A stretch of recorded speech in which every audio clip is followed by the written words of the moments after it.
Thanks for staying with us. Now, the Economic and Financial Crimes Commission has said the seized pieces of jewelry from the former Minister of Petroleum Resources, Diezani Madueke, had been valued at about 14.4 billion naira. The EFCC boss, that's Rashid Bauer, disclosed this when he appeared before the House of Rep ad hoc committee in May.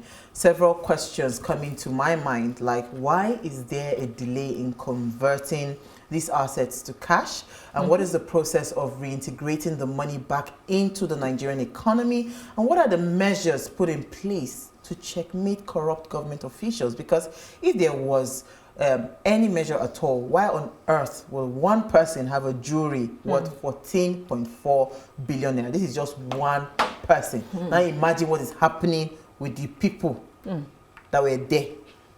Please let us hear what you have to say.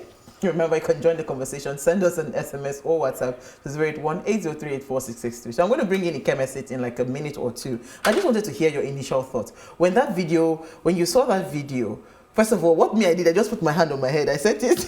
I said, I put my hand on my head. I said, yeah. So but what came to your mind, Milena? Multiple times. I was shocked. I was stunned. I could not believe that one person would amass such valuable jewelry. I don't know why we think that we need to have so much to become so much more. It's very, very disturbing, and it really shows that there's absolute impunity in this country. If you can become powerful, you can get away with a lot of things. You can abuse power. It's very disturbing for me, really. Can you imagine? All right, so Norma, what came to your mind? I saw it and I probably watched the video twice just to be sure I heard what I heard, 14 billion. Yes. And I was like, okay, wow, this is interesting.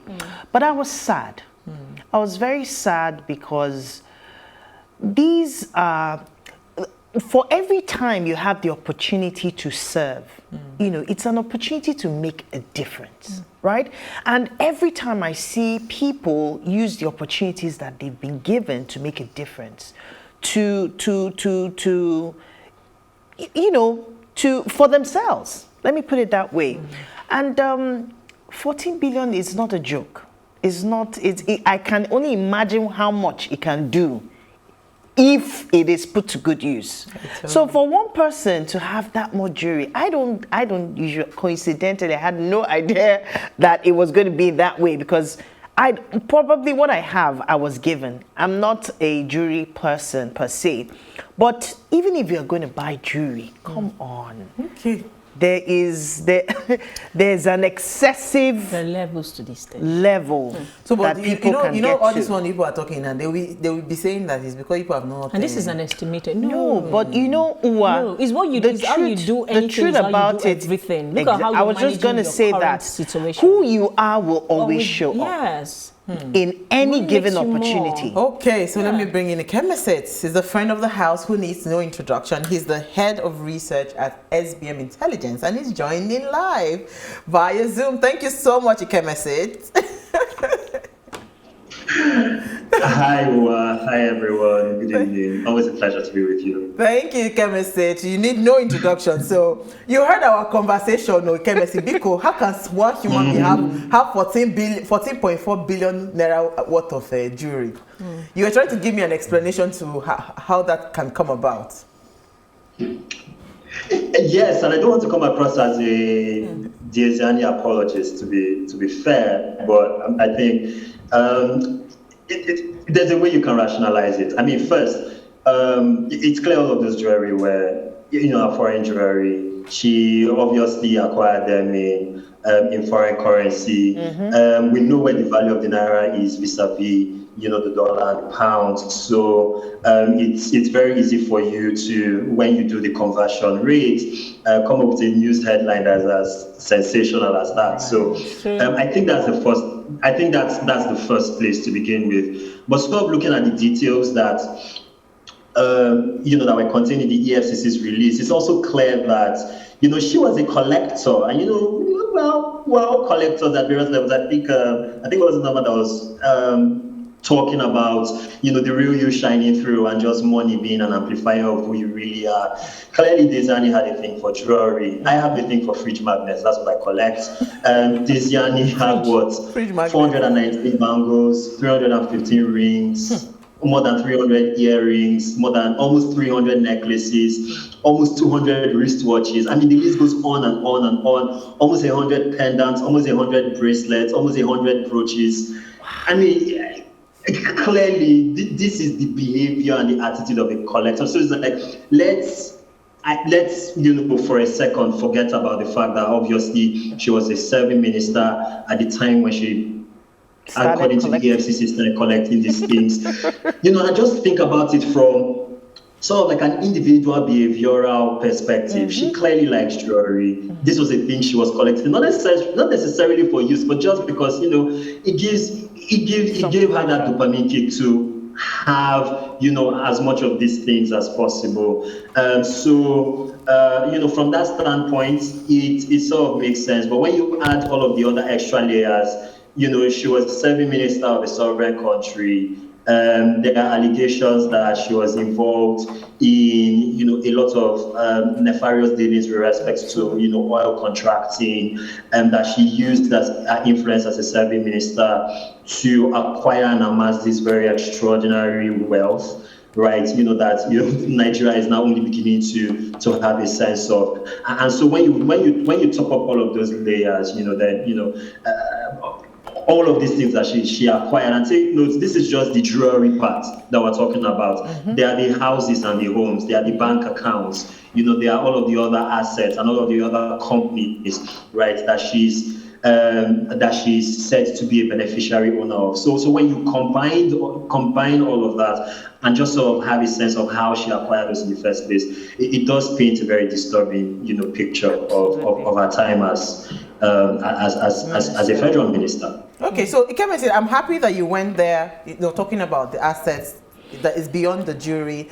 We have houses, we have cars, which brings us to the top conversation of today. I just needed us to lay that foundation well, because I can't understand why somebody will have 14 billion naira worth of jewelry, But honestly, hearing you speak, I actually do love jewelries.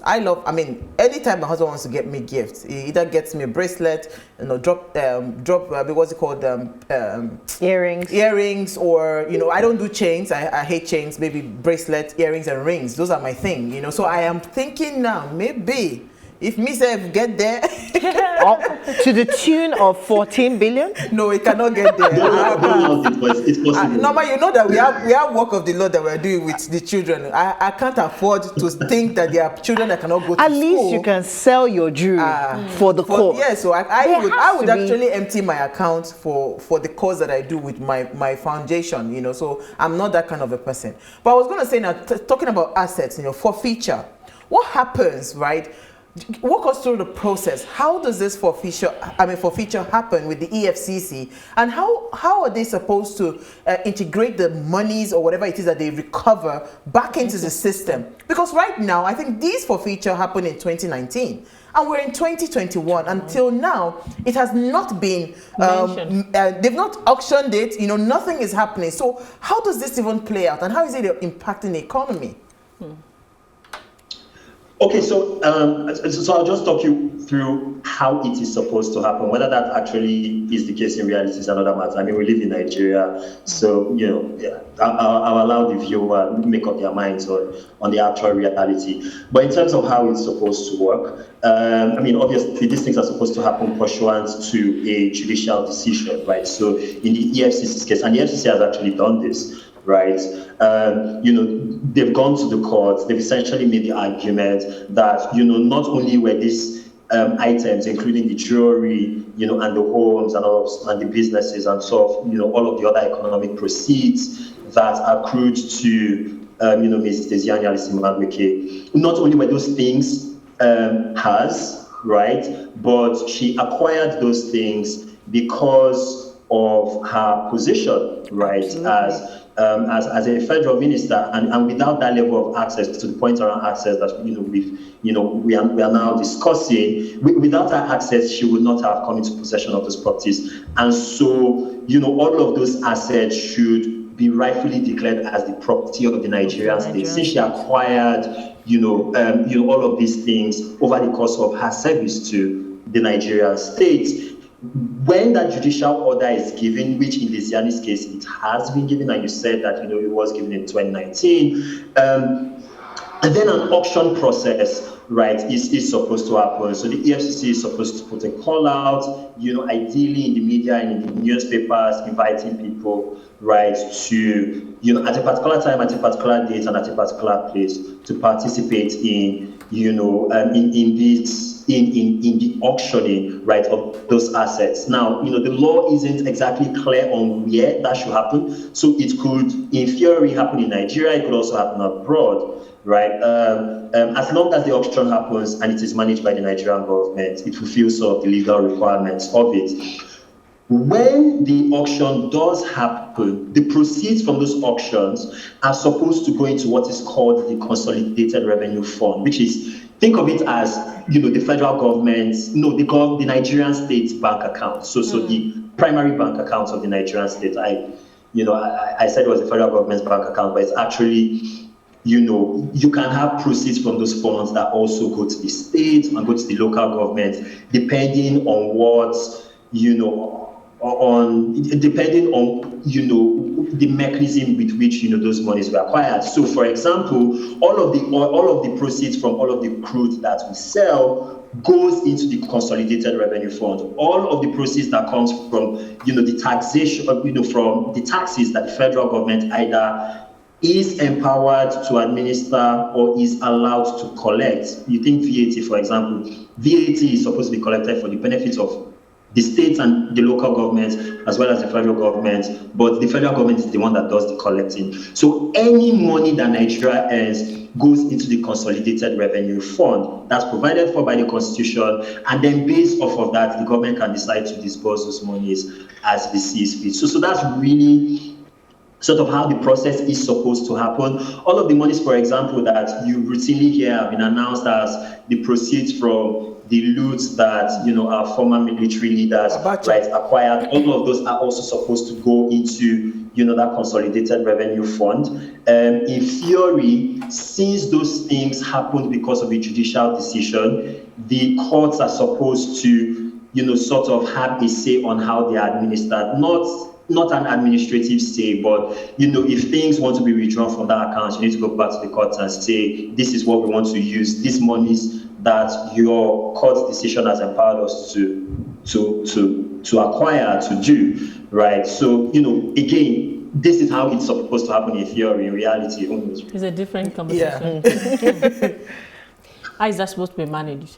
No, I was asking you had a question? No. Oh, okay.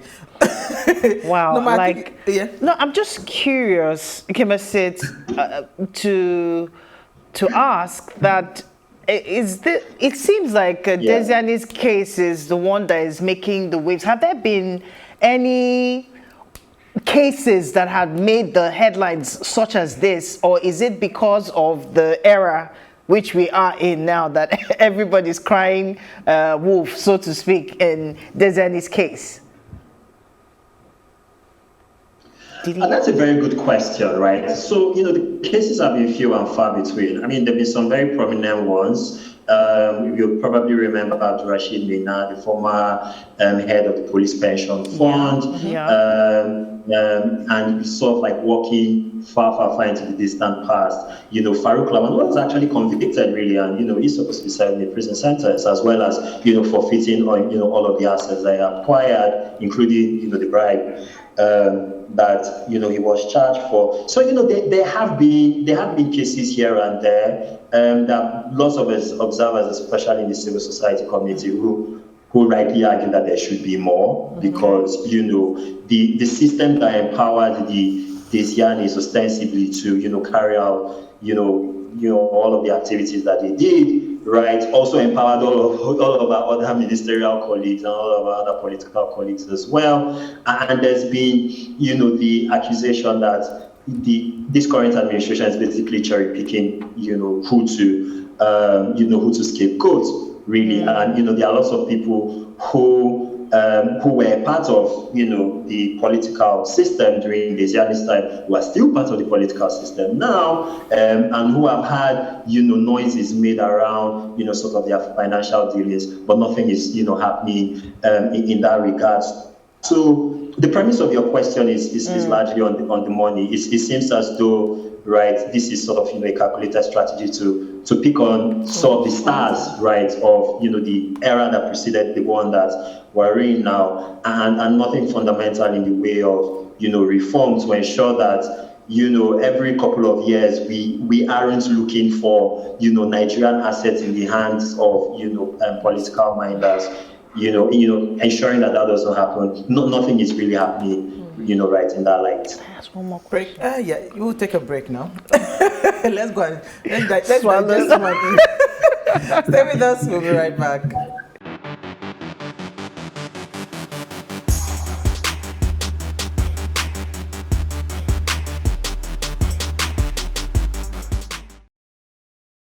Now, if you just tune in, we're having an amazing chat with the chemist Effiong on the economic implications of the forfeiture of Diezani's assets, and of course others as well, because it's not just her. There are many people. She's just the one that they have used as scapegoat. All right, so you can join the conversation. Send us an SMS or WhatsApp to 081-803-84663. Please do not call. I don't know why they keep calling the WhatsApp line. We don't take calls today. All right, so I was going to come back to you, Norma. You had a question, yeah? Yeah, I just wanted to ask, who gets to benefit from the consolidated revenue fund? Yeah. After all of these, what's the process? Who gets to benefit from it? Because there's quite a huge amount that they collect from time to time when they recover some of these funds. So who gets to benefit from it? That is a fantastic question, and I think you're asking the right questions tonight. So, in theory, like I said, the CRF is supposed to be like the current account, right, of the of the Nigerian state, both federal, state, and local government, but primarily, right, for the federal government. So it really depends on what proceeds are entering the account. So and why your question is really important is I'll try and draw a contrast between the asset forfeiture situation, in Diezani's case, and sort of, the asset repatriation, right, that countries like the UK and Switzerland have made to Nigeria, right, basically the proceeds from, from our time, right, as a military. With the Sani Abacha, right, case is Nigeria enters into specific agreements with these countries that these monies are going to be used for specific purposes. In fact, in the case of Switzerland assigned 2 agreements with Nigeria. The first one just required Nigeria to make a commitment to utilize those monies to do things like infrastructure, invest in health, invest in education. But with the second agreement, and this was because they had sort of watched what was going on in Nigeria. There were all of these questions around the solvency of the government, the ability of the government to do things like pay salaries, pay for the contract like issues and all of that. We all know that Nigeria is in a precarious fiscal situation right now. So with the second agreement with the Swiss government was able to extract not just a commitment from Nigeria that these monies will be used the right way, but that Switzerland will directly manage the disbursement of those resources. So instead of the monies going into the CRF through sort of like a direct credit, the Nigerian government was going to, in essence, submit a list of the projects and the things that they wanted to apply those monies to. Okay. And the Swiss government was just going to bankroll those directly, just to ensure that those monies don't channeled appropriately of erring political operators. So that's that with the Abacha situation. With the Diezani situation, a lot of these assets were on Nigerian territory. For example, she had a property on Banana Island that was seized as part of this asset forfeiture, where the jewelry, forfeiture also happened. So she's also got Nigerian bank accounts that have been frozen as a result. So those are already on Nigerian territory. Those are already within, sort of the sovereignty of the Nigerian state. And really, there's nothing that stops the government from not using the monies any way they please. There is no way for us, you, me, and everyone who's watching this right now to sort of act as a check or a brake on those governments. I had said the judiciary has nominal administrative oversight functions with respect to this, because again, all of this was made possible because of a court order. But this is Nigeria, really. Who pays the judiciary? It's the same people. So it's whichever way you look at it, the checks and balances mechanisms with respect to this asset forfeiture, right now that we're talking about, aren't rigorous enough for us to be sure that all of these monies will eventually filter through in ways that are beneficial to all of us. Right. Absolutely. Thank you.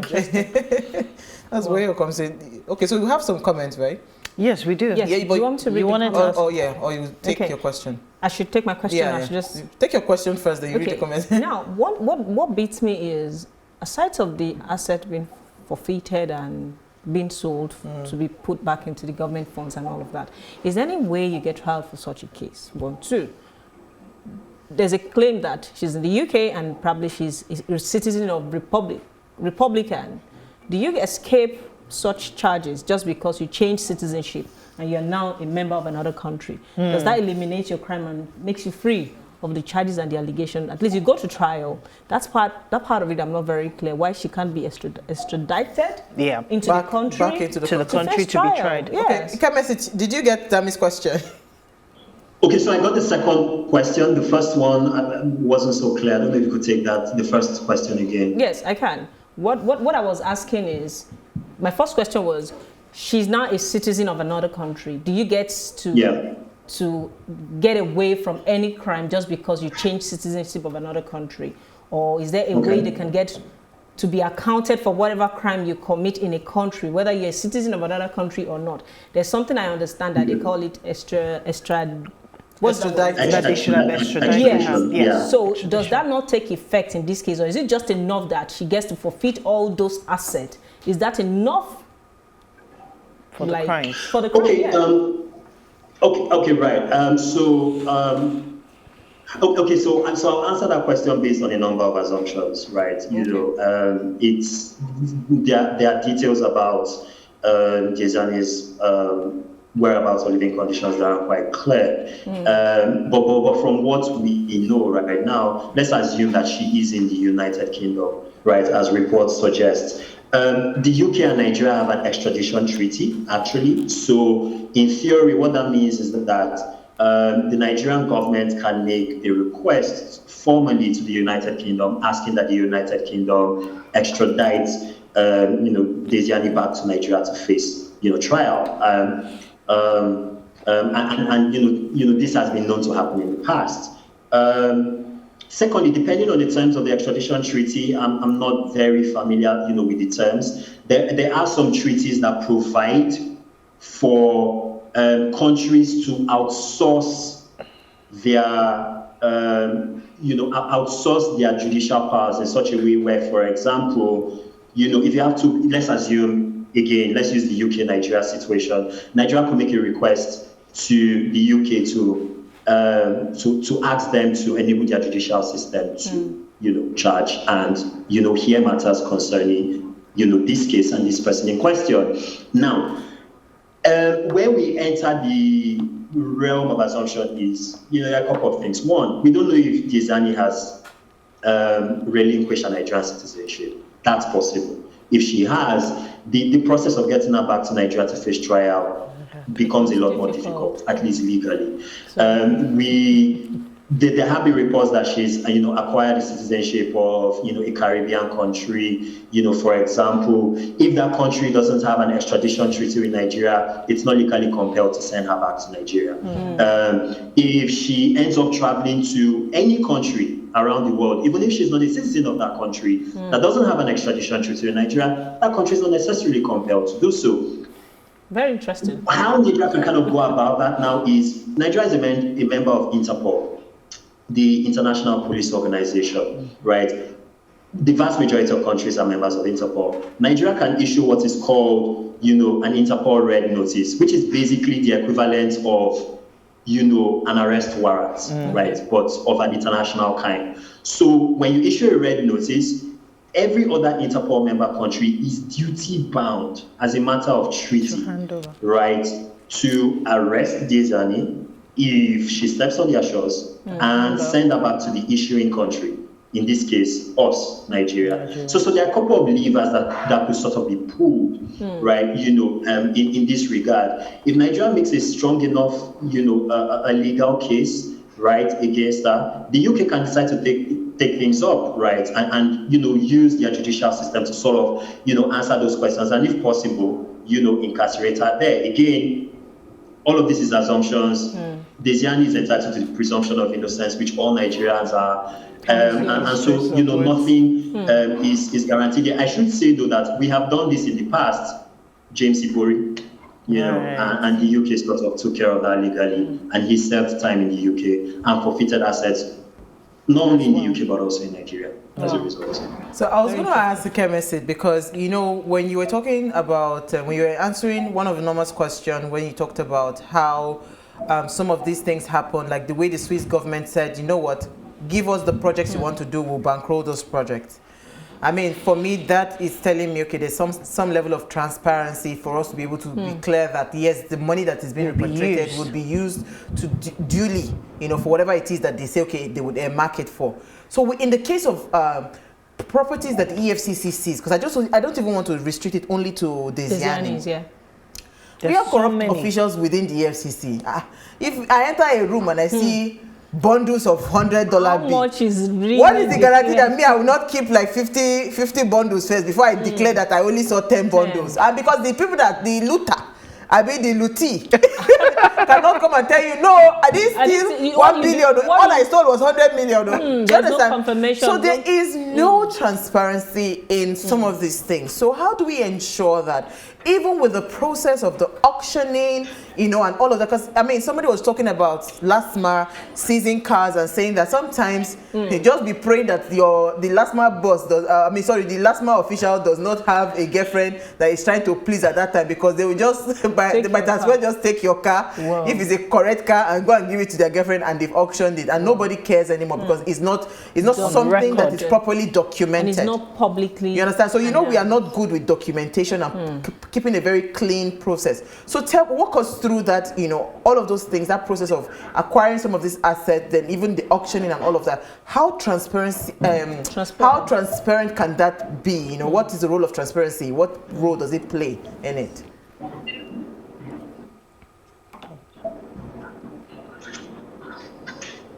Oh, did we lose the chemist? Oh, sugar, I think. Okay, you're there? Okay, go ahead. I can hear you clearly. I heard everything you said.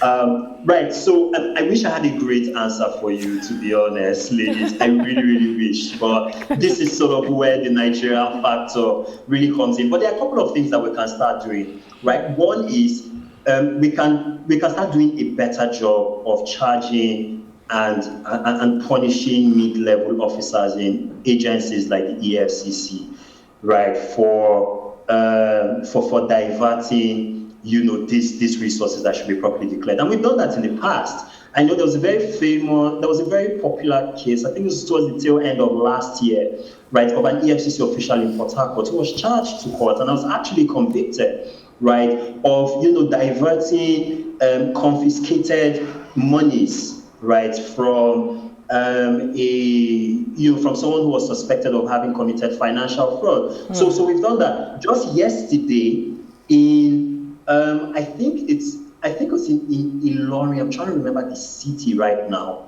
Right, yeah, but somewhere in the north central region. Okay, it was in Lokoja. Yeah, I've got the name now. So in Lokoja, an official of the Abuja Electric distribution company was sentenced to 6 months in prison for unlawfully disconnecting a customer who had paid 300,000 naira, I beg your pardon, in electricity bills in February alone. So it's like we need more of those things to happen so that you would have officials in federal agencies like this that, get to see a lot of money, shuffle, across their desk to realize that you really can't get away with this in, the Nigeria of 2021. Unfortunately, these cases are few and far between. So we need to do a better job of doing that. Secondly, and this is specific to the EFCC in this case, and this has been a criticism of their system. They are very good at letting you know what they want you to know. Right. And they don't do a good enough job of explaining the process to Nigerians. And so, we see all of these numbers, 14 billion naira. There was a time when, the famous Ikoyi mansion where, monies were found in dollars and pounds and euros and naira. The whistleblowing era. Because it's been, thereabouts. And we take all of these numbers to the market. We run, with them, on the front pages of our newspapers and online and on social media. We talk about them on ways. And then 2 years after or 3 years after, nobody really knows what has become of those monies. First, lots of Nigerians don't know the process. No. So having programs like this where you can have people like me, and this is not really me beating, sort of like loud in my trumpet, but it is what it really is. Having people sort of explain what should happen after we've heard so and so billion nairas have been found helps. And then secondly, also having, people like civil society and media organizations file, freedom of information requests, so that sort of compels, these agencies to be more transparent. Those things would sort of help. The real big catch, though, would be if these agencies fundamentally reform and they are run more efficiently. Absolutely. And that takes the stress off of, trying to figure out what they are up to. That would be the best case scenario. Really. All right, so let's take some comments. I don't know. Norma, you have a comment? Yes, I do have a comment, and this is from Taraba State, Jalingo. Bobby Kennedy says, my sisters at Ways Plus TV, well done. The problem with our so-called leaders in Nigeria is greed, selfishness, wickedness, impunity. That word again, to name a few. Okay, I can only imagine how many they are. For God's sake, how on earth can just one individual, a woman for that matter, though the men do more of the crooky stuff, just to punish Nigerians? The economic implications is massively hard on our economy. May God help us. Absolutely. That's from Bobby Kennedy in Jalingo. Yeah. Dami, you have a comment? I have another one similar, I think from the same guy. Yeah. And he says another problem with this forfeiture that the government are doing is that they will still reloot the proceeds amongst themselves. Case study with their bachelor loots, and so on and so forth. No be juju be that. Una, well done, great ladies. Thank you. Plus TV. Thank you so much. All right, so this is Delta State. It says is Austin from Delta. It says my take is that public officers, especially politically exposed persons, should be subjected to declare their asset before and after leaving office. Again, government should stop grabbing headlines by telling us about seizures and get public assurance that that loots are not relooted, as has been the case in the past. So this is the fear that a lot of people have about relooting the looted. Absolutely. You have a final question. Yeah, and I think it's not a question, it's just a concern that how do we put measures in place to ensure accountability? Like I said, who's going to bail that cat? How do we even, we don't have a system of government that is totally accountable to the citizen, where people can question the government and they would answer. We have a serious situation of where there's a concern even on social media and the leaders just look away, so to speak. So you want to say something on that so that we can run up? Thankfully, we have no, it's just in line with what Lola was saying, that, I mean, how can our leaders be held accountable in situations like this? So that we know that because these things somebody has to be held accountable. Yeah, because there's a lot of impact on the economy. Laws, are there laws or policies that drive such, and Why aren't they implemented I reckon as well? there are. It's just that they on paper. Why aren't they Implementation. implemented? It's the willpower. So, Point of Ikeme, we have like a minute to wrap up. So, just kind of tie up that that concern that that Milola and Norma raised. Okay, so I'll just say in finality, a lot of the laws and regulations already exist. Absolutely. And Nigeria on paper has some of the strongest legal requirements in terms of financial disclosure and accountability. It's that willpower that is the real issue, and someone has to start it from somewhere. Unfortunately, why the political class hasn't been incentivized to encourage good behavior is, first, almost everyone is tainted. Secondly, enshrining strong enforcement will require you to,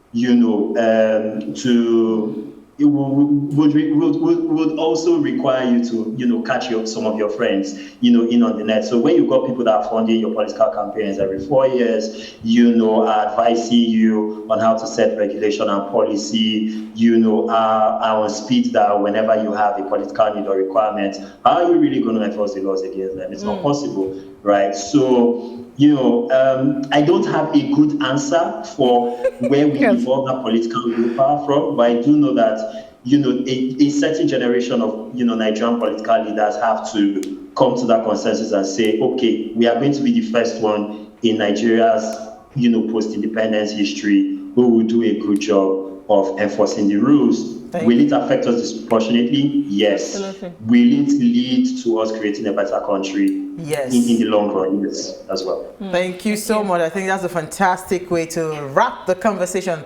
Thank you again, the friend of the house, Ikeme Sitafiam. always a pleasure having you. Thank you, Norma. Thank you, Milola. We had a fantastic conversation. I'm going to go and party. All right, but before we go and party, do ensure you follow us on Instagram. It's at PlusTvAfrica. You can interact with us further, drop a comment, and most importantly, we're planning a giveaway to say thank you to you for believing in the Ways brand and watching, and following the conversation. Do well to follow us. Follow us now. It's at PlusTvAfrica. Like, share, invite your friends and family to follow us as well. And thank you to everyone that sent the comments. Sorry we couldn't take all the comments. All right, so if you missed today's quote, here it is again. Property is in its nature timid and seeks protection, and nothing is more gratifying to the government than to become a protector. Please, we're asking our government protect our public properties. All right, we'll see you next time as we bring another great conversation to your screen. Enjoy. Ciao.